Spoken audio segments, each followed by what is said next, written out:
Hello students, welcome back to the post-line session. Now we are going to do the third problem, which is on a solid cone. So with this we will be winding off projection of solids. As I have mentioned already, I am going to upload the videos today through the YouTube link to your Google Classroom, and the due date for the assignments will be 21st. 21st of April is the due date for submitting the assignments. Now let me explain you what is a cone, what is its construction. I will explain you on the sheet here. You can look at this. See, this is a cone. The base of a cone, as you know, it will be a circle. Okay, and its lateral surface will be curved in nature. Okay, it will not have any straight edges like in pyramids. Of course, this is similar to a pyramid, and the rules of visibility that you apply for a pyramid are also applicable to a cone. However, you don't have any straight edges. If you take pyramids, the pyramids consist of the lateral surface of pyramid consists of number of triangles where you will have straight edges, and here the lateral surface is curved in nature. Okay, and you can see these lines here. If this is the base, you can consider number of points on the base, and if any one of the point is connected with the apex like this, then it is called as a generator.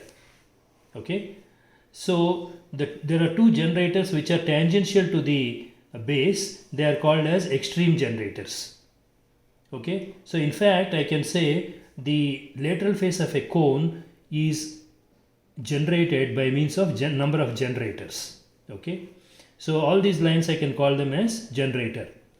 So please see what I have written here. The lateral surface of a cone is curved. It is generated by number of generators. Then I have given the definition of a generator. A generator is a line connecting a point on the base circle to its apex. Okay, and of course the base of a cone is a circle. So that's about the construction of a cone. Let us solve the last problem on cone. Now let me move to the problem sheet. Okay, this is the problem that you have, students. The problem number is 3.9, the reference number is 50, the drawing number is 13. So let me read out the problem. A cone of base diameter 40 mm and axis length 50 mm is resting on HP on a point of its base. It's resting just with a point on the base. Okay, it is similar to simple position 2 in pyramids, such that the apex is 40 mm above HP. So this is your HP condition. The vertex or the apex of the cone should be 40 mm above HP. You will lean the cone, or you will make it incline to HP such that the apex is 40 mm above HP. Okay, that is HP condition. The VP condition is top view of its axis is inclined to 60 degrees to VP. Top view of its axis is inclined at 60 degrees to VP. That is the VP condition. So you are going to solve the problem by 3 steps. First one, SP2, like in your pyramids. Then HPC, which says apex is 40 mm above HP. And then VPC, top view of the axis inclined at 60 degrees to VP. Draw the top and front views of the solid. Determine the inclination of axis when the base is nearer to observer. So when you are rotating in the top view, you will see that the base comes nearer to observer. That is one additional thing what is given here. You can see while I solve the problem. Okay. So let me start by drawing the circle in the top view.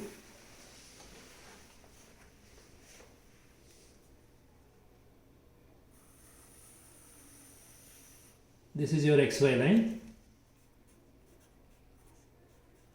I said it is simple position 2. So you start by drawing the top view first.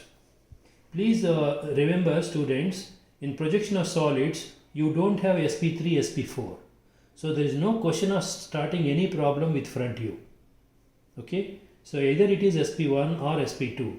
Either you get an edge on the right side or corner on the right side, but in both the cases it is the top view only. So here, as I said, the base of a cone is a circle. So I'll start with a circle in the top view, and the diameter of the circle is given as 40 mm. So you will take your compass, take a radius of 20 mm and then draw a circle.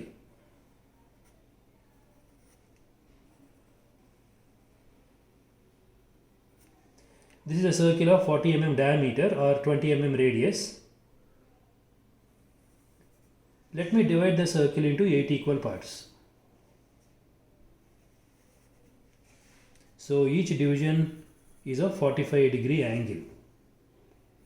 Let me mark the dimension. The diameter is 40. So I will write here 540. Now let me name the division points as A, B, C, D, E, F, G, H. So 8 division points. Yes, so this is the top view of a cone. You can mark this as axis O01. Now let us project this and draw its front view. The front view of a cone will be a triangle. Now this is the axis. The height is given as 50 mm. So we'll call this O dash, O1 dash. Let me name these points also. This is A dash, B dash, H dash, C dash, G dash, D dash, F dash, and then E dash. Now let me draw the front view, which is a triangle. Yes. Now what is important here is, as I said, it doesn't have any straight edges. The lateral surface doesn't have any straight edges. So it is just enough if you draw the extreme generators and leave it. In other words, there is no requirement of joining these lines, because as I said, it is a it is a curved surface. You are going to show only the extreme generators, that's all. These points are there on the base, okay, for us to use later when we draw the projections. So just that is the front view. You will be showing the axis O dash, O1 dash. So that completes the first step, which you can say it is SP2 because you have taken a corner on the right side. Now let us move to the HP condition. It is inclined, or it is leaning in such a way that this apex should come 40 mm above HP. Right now it is 50 mm above HP because the height is given as 50. So I will lean it to the right in such a way that the apex come 40 mm above HP. So how do we do that? Let us draw the locus for the apex first at 40 mm above XY line. So your apex should come on this now. So I'll start with a point A dash, okay, on XY line because I want point A on HP. Take A dash O dash as center and draw an arc here. Take A dash O dash as radius and cut the locus of O. Okay.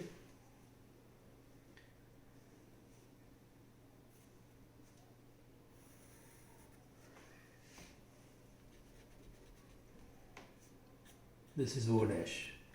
Now with these 2 points you can get E dash now.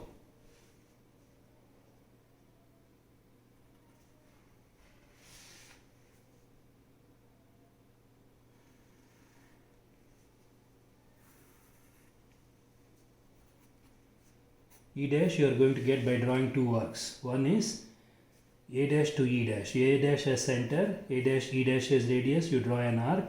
Then O dash as center, O dash E dash as radius, you cut that arc so that you get the point E dash. So this is the new position in the second step. You can mark the midpoint, draw the axis. Of course you need to mark the remaining points as well. B dash, H dash, C dash, G dash, D dash, F dash. So that is the front view in the second step. Now let us use rules of visibility to get the top view. Now to draw the top view, as I said, you apply the rules of visibility similar to pyramids. The base is away from the observer, apex is nearer to the observer. Because the base is away, okay, and since the base is a circle here, it appears to be an ellipse in the top view, okay. When you project the base down, in the top view, the circle appears to be an ellipse. So let me show that.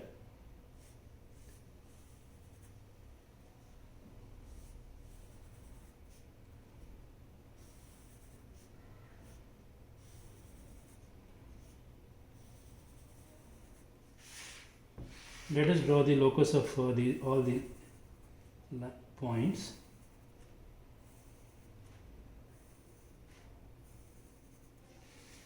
Let me name these points now. C, D, E, F, G, H. So this will be an ellipse which you have to draw freehand. Let me project the apex also. This is the apex. Now because the base is base is away from the observer, you will not be able to see the entire ellipse visible. It will not be visible. Only the boundary will be visible. So I am drawing only half the ellipse here using freehand. Okay. The remaining portion which comes inside will be shown dotted.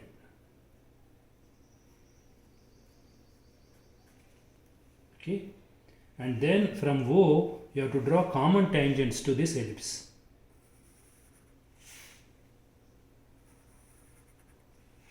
In other words, you will be connecting with the points C and G. But in fact, these generators, whatever you are drawing, are extreme generators or end generators. So they will be drawn tangential to the ellipse. And then you will show the axis here. This is O1.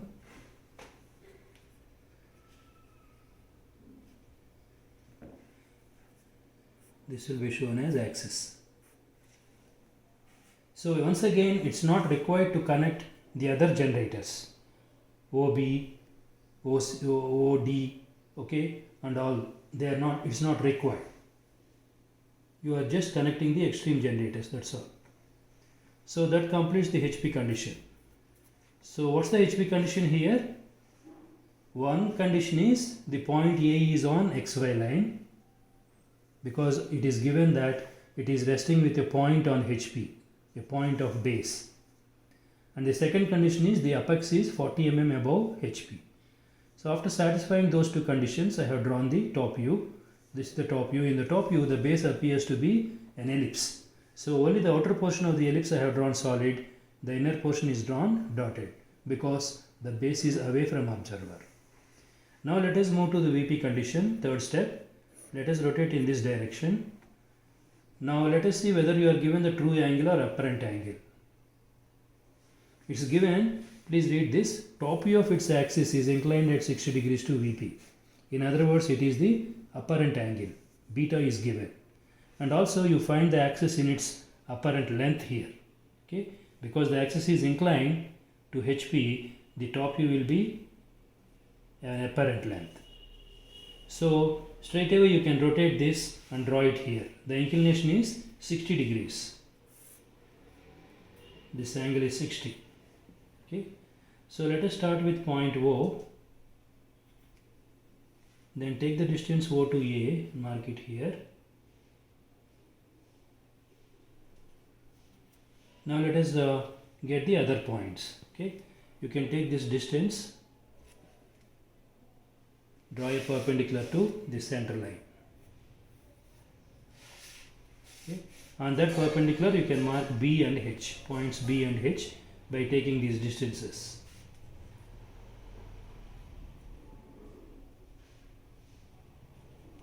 Next you can move to this point O1. Passing through O1 you can draw another perpendicular. And that perpendicular you can mark G and C.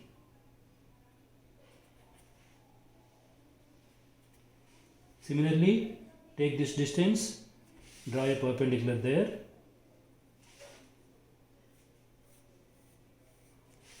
On that you will get the points D and F.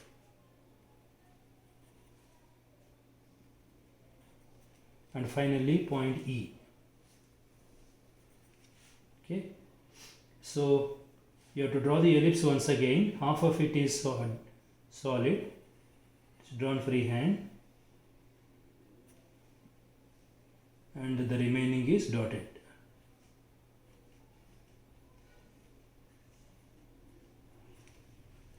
Now you can connect it with O.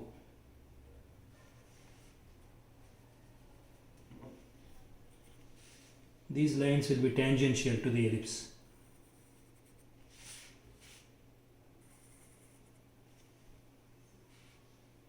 Then you can show the axis. Axis will be a chain line.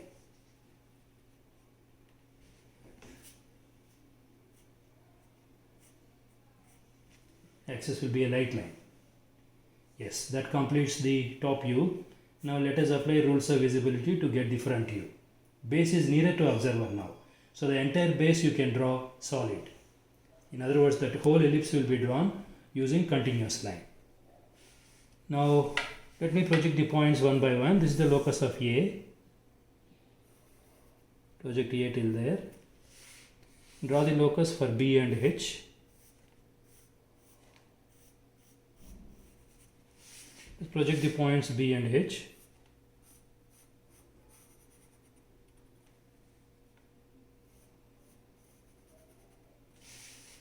This is B, this is H. Then the locus for C and G.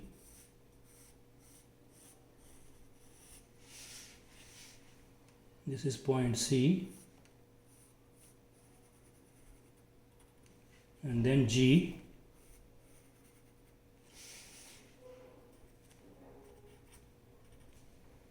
Now points D and F.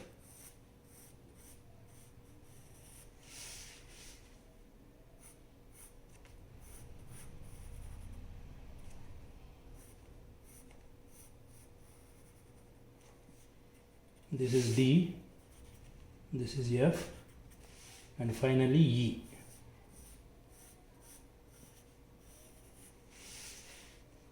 E is here.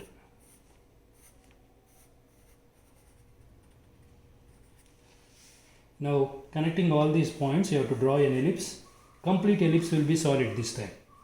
So use free hand to draw this ellipse.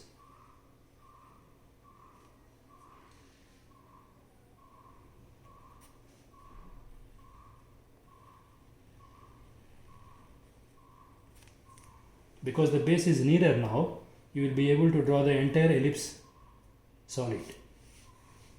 Now finally you need to project the apex, draw the locus of apex, project the apex. Oh, yes. Now what is important is, when you draw the extreme generators, you draw them as tangential to the ellipse. In other words, you are not going to connect with any point here, like what you did earlier. Okay? You just draw the extreme generators just tangential to the ellipse.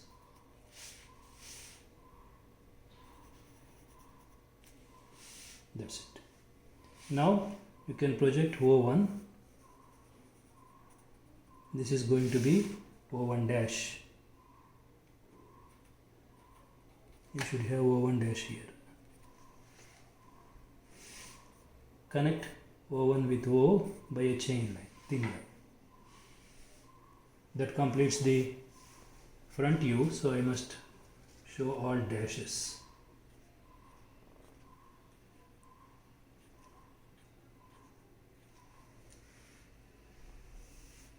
That's it, students. This is a problem on cone. Whenever you are given a problem on a circle or a cone like this, it consumes a little more time because the number of points are 6, and then the two you need to connect them by freehand.